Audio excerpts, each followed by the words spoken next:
ETF index mutual funds నేర్చుకుని stock మార్కెట్లో రాణించాలనుకుంటున్నారా? వెంటనే ఈ నెంబర్కి కాల్ చేయండి.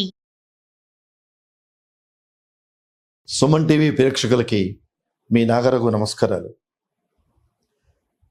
ప్రపంచ దేశాల్లో ఉన్న సంస్కృతితో పోలిస్తే ముఖ్యంగా వివాహ వ్యవస్థలో భారతదేశానికి చాలా ఔన్నత్యం ఉన్నది. ఎందుకంటే పెళ్ళనేది నూరేళ్ల పంటని వేద మంత్రాలు, యజ్ఞాలు, యాగాదులతో 7 అడుగులు వేసుకొని ఒక బంధంగా ప్రత్యేకమైన దాంపత్య జీవితం, ప్రత్యేకమైన ఇన్ ద సెన్స్ అమ్మాయి ఎక్కడో ఉంటారు, అమ్మాయి ఎక్కడో ఉంటారు, ఇద్దరు మనుషుల కలయిక జీవితాంతం ఉండాలని ఒక సందేశంతో గడిపే ఒక సంసారమే భారతదేశంలోకి వివాహ వ్యవస్థకు ఔన్నత్యం. కానీ ఇటీవల కాలంలో చూస్తే ఈ భార్యాభర్తల్లోనే అంటే వీళ్ళకున్న రకరకాల కారణాల వల్ల, లేకపోతే వివాహం ముందు వివాహం తర్వాత కొత్తగా ఆపాదించబడుతున్న ఈ వివాహేతర సంబంధాల వల్ల భార్య భర్తను కానీ భర్త భార్యను కానీ చంపుకోవటం అనేది ఇటీవల కాలంలో భారతదేశంలో అనుకోనివ్వండి, ముఖ్యంగా మన తెలుగు రాష్ట్రాల్లో కూడా చాలా ఎక్కువైపోయింది. అని ఎవరికి వివాహేతర సంబంధాలు ఉంటే వాళ్ళు రెండో వాళ్ళని ఎలిమినేట్ చేయటం, అది కూడా with the aid of a third person, whether he may be she or he. ఇలాంటి దౌర్భాగ్య పరిస్థితి పెళ్ళైన వాళ్ళల్లో చాలా ఎక్కువగా కనిపిస్తుంది. ఎన్నో కథలు విన్నాం, ఎన్నో ఉదంతాలు చూస్తున్నాం. కానీ ఇటీవల కాలంలో మేఘాలయలో జరిగిన ఒక సన్నివేశం, అంటే పెళ్ళైన తర్వాత ఆల్ ద వే హనీమూన్ అనే వంకతో 1000 కిలోమీటర్ల వరకు కొన్ని రాష్ట్రాలు మారి తర్వాత భర్త చనిపోవటం అనేది జరిగింది. అంటే ఇక్కడ ముఖ్యంగా ప్రేక్షకులు గమనించాల్సింది ఏంటంటే, పెళ్ళి చేసుకోవటం ఆ వ్యక్తితో, అంటే ఇంట్లో చూపించిన సంబంధం అనుకుందాం ఫర్ ఎగ్జాంపుల్, ఇంట్లో చూపించిన వ్యక్తితో ఆడగాని మగ్గాని వివాహం చేసుకోవటం ఇష్టం లేని పరిస్థితుల్లో వీళ్ళు ఎంతో ధైర్యంతో అవతల వ్యక్తిని ప్రేమించి అతనితో సత్సంబంధాలు, అంటే సత్సంబంధాలు అన్నను, అంతకన్నా బెటర్ వర్డ్ నేను పబ్లిక్ డొమైన్లో ఉన్నా కాబట్టి యూజ్ చేయలేని పరిస్థితి కాబట్టి వివాహేతర సంబంధాలు, అంటే వివాహం అయిన తర్వాత వివాహేతర సంబంధాలు, కానీ వివాహం కాకముందే వీళ్ళు సంబంధాలు పెట్టుకుంటున్నారు కాబట్టి ఆ పరిచయాలు చాలా దూరం వరకు వెళ్ళటం జరుగుతున్నాయి. సో ఈ విషయాన్ని పెద్దలకు చెప్పి, అంటే ఈ పెళ్ళి మాకు అంగీకార యోగ్యం కాదు, నేను బలానా వ్యక్తిని పెళ్లి చేసుకోవాలనుకుంటున్నాను కానీ, లేకపోతే దీన్ని వాయిదా వేసే పద్ధతి కానీ చేసుకోకుండా రకరకాల కారణాలతో వివాహం చేసుకోవటం, అంటే వాళ్ళకి అప్పటి వరకు వేరే వ్యక్తితో సంబంధాలు ఉన్నా లేకపోయినా ముందు పెళ్ళికి ఒప్పుకోవటం, వివాహం తర్వాత కనుక ఈ సంబంధాలు ఏర్పాటు అవటం జరిగితే ఎలిమినేషన్ ప్రాసెస్కి చాలా ప్రాధాన్యత ఇస్తున్నారు. అది దౌర్భాగ్యం.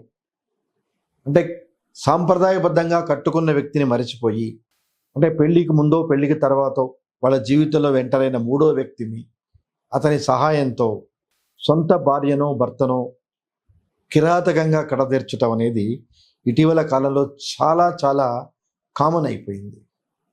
అంటే ఈ విషయాలను మరింత లోతుగా చర్చించే ముందు జరుగుతున్న ఉదంతాలకి పోలీసు వ్యవస్థ కానీ న్యాయ వ్యవస్థ కానీ సకాలంలో స్పందించకపోవటమే ఈ అరాచకాలు ఈ రకంగా పెట్టరేగిపోవటానికి కారణాలు అవుతున్నాయని నేను చాలా బలంగా నమ్ముతున్నాను.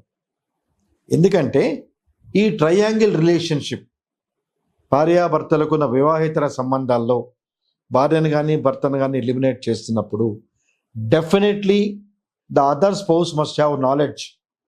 అంటే భర్తని భార్యను చంపినా, భార్యను భర్తను చంపినా, the reasons, persons who have involved in these పైశాచికం యాక్టివిటీస్లో ఉన్నారో బతికున్న స్పౌస్కి తెలుసు. అంటే దీనిలో పోలీస్ ఇన్వెస్టిగేషను ఓ పెద్ద గొప్పతరంగా చేయాల్సిన అవసరం కానీ, లేకపోతే ఎన్నో సాక్ష్యాలు సంపాదించి వీటిని నెలల తరబడి పొడిగించాల్సిన అవసరం కానీ లేదు. అంటే ప్రేక్షకులు గమనించాల్సిన విషయం అర్థమైంది అనుకుంటాను. ఇప్పుడు భార్యని కనుక చంపడం జరిగితే ఏదో కాంటాక్ట్ థర్డ్ పర్సన్ ఇన్వాల్వ్ అయ్యి ఉండి ఇతను ప్రోద్బలంతోనో లేకపోతే ఆమె ప్రోద్బలంతో ఇతను హత్య చేయటం అనేది జరుగుతూ ఉంటుంది. ఈ ఎలిమినేషన్ ప్రాసెస్లో ఇన్వాల్వ్ అయిన భార్యకు కానీ భర్తకు కానీ వీళ్ళకి దోహదం చేసిన థర్డ్ పర్సన్ కానీ చాలా స్పష్టంగా తెలుసు.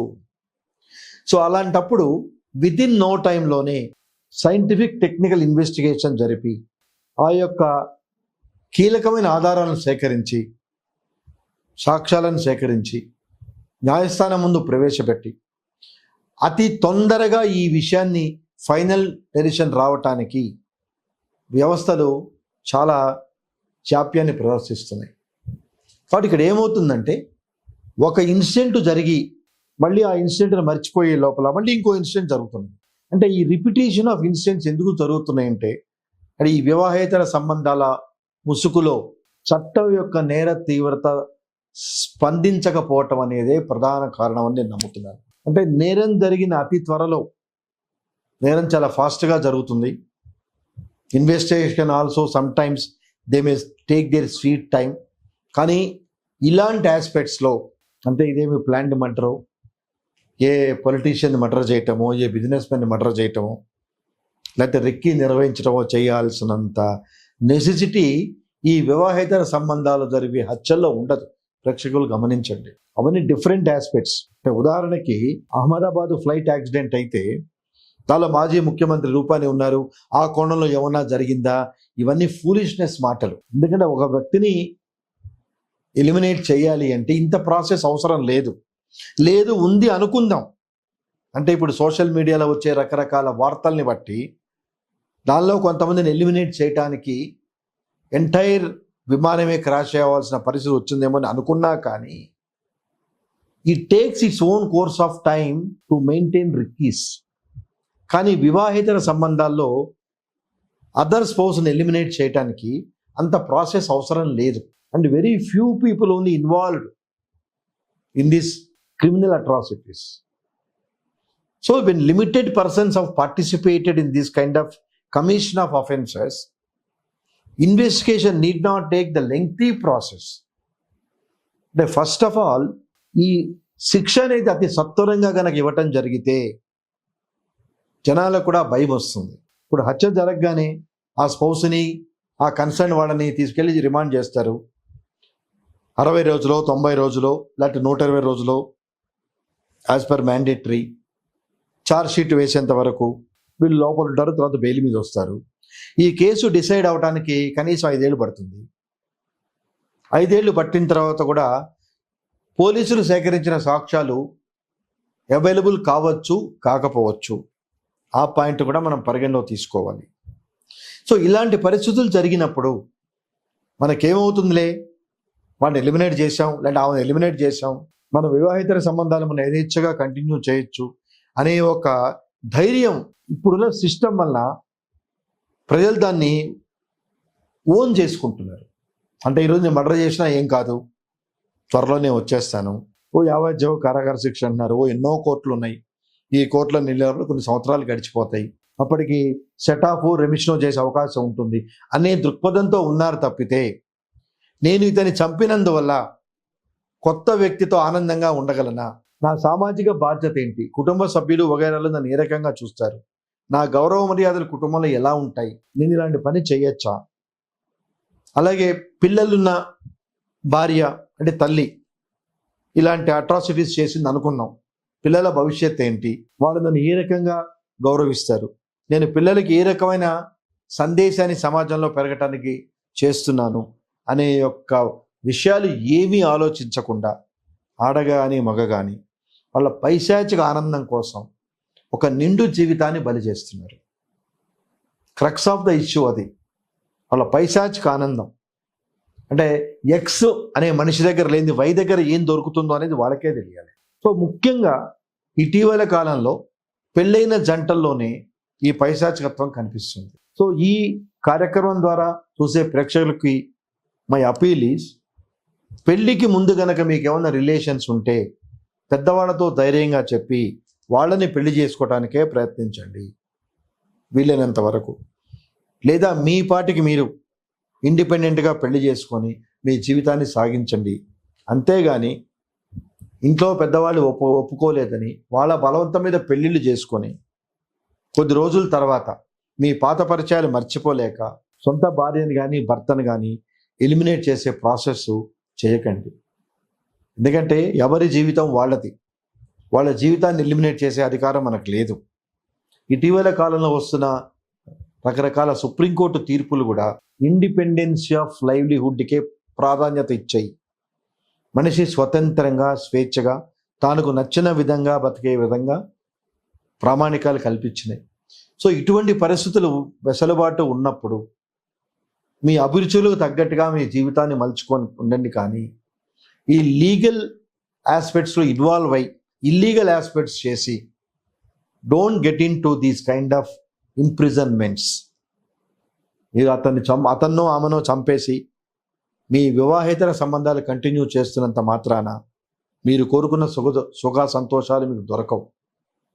ఈ కోర్టు కేసులు వగేరాలు ఇవన్నీ కూడా నడుస్తూ ఉంటాయి. వీటన్నిటికీ మెయిన్ కారణం ఏంటంటే ఇమీడియట్గా యాక్షన్ అనేది ఇలాంటి కల్ప్రిట్స్ మీద లేకపోవటమే. అంటే system its takes its own course of time to delivery the justice system. The justice delivery సిస్టమే రకరకాల కారణాలతో ఆలస్యం అవుతున్నప్పుడు ఈ నేర ప్రవృత్తిని కానీ ఇలాంటి నేరస్తులు కానీ కట్టడి చేయటం అనేది చాలా కష్టంగా ఉంటుంది. కాబట్టి మనలోనే మనం రినైజెన్స్ తెచ్చుకొని, అంటే నేను చెప్పినంత మాత్రాన్ని మీలో మార్పు వస్తుంది కాదు, నా చిన్న ప్రయత్నం. అంటే ఈ కార్యక్రమం ద్వారా చెప్పేది 2 మాటలే.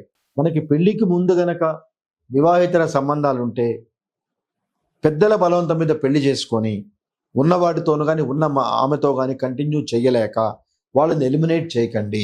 అలాగే during the course of marriage కనుక మీకు వివాహేతర సంబంధాల్లో ఇరుక్కుంటే చక్కగా మీ భర్తకు డైవర్స్ ఇచ్చి, మీ భర్తకో భార్యకో మీ సంబంధాన్ని కొనసాగించండి. కానీ అవతల మనిషిని ఎలిమినేట్ చేసే అధికారం న్యాచురల్గా కానీ చట్ట ప్రకారంగా కానీ మనకి ఎవ్వరికీ లేదు.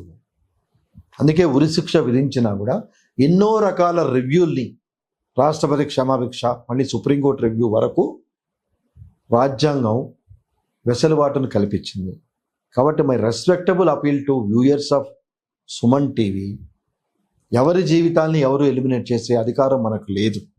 మనకు నచ్చనప్పుడు చట్టపరంగా లేకపోతే మ్యూచువల్ కన్సెంట్తో మనం పక్కకు తప్పుకొని మనకు నచ్చిన వాళ్ళతో మళ్ళీ చట్టబద్ధంగానే మన జీవితాన్ని కొనసాగించాలి తప్పితే ఎలిమినేట్ చేసి వాళ్ళతో లైఫ్ హ్యాపీగా ఉంటామనే యొక్క ఆలోచన ఎంత మాత్రం సహేతు కాదని తెలియజేస్తూ, ఇటీవల కాలంలో జరుగుతున్న ఈ నేరాలు ఘోరాలు, ఈ వివాహేతర సంబంధాల హత్యలు, వీటిని ప్రామాణికంగా తీసుకొని వీలైనంత వరకు let us not get into involved those kind of hassles అని తెలియచేస్తూ నమస్కారం.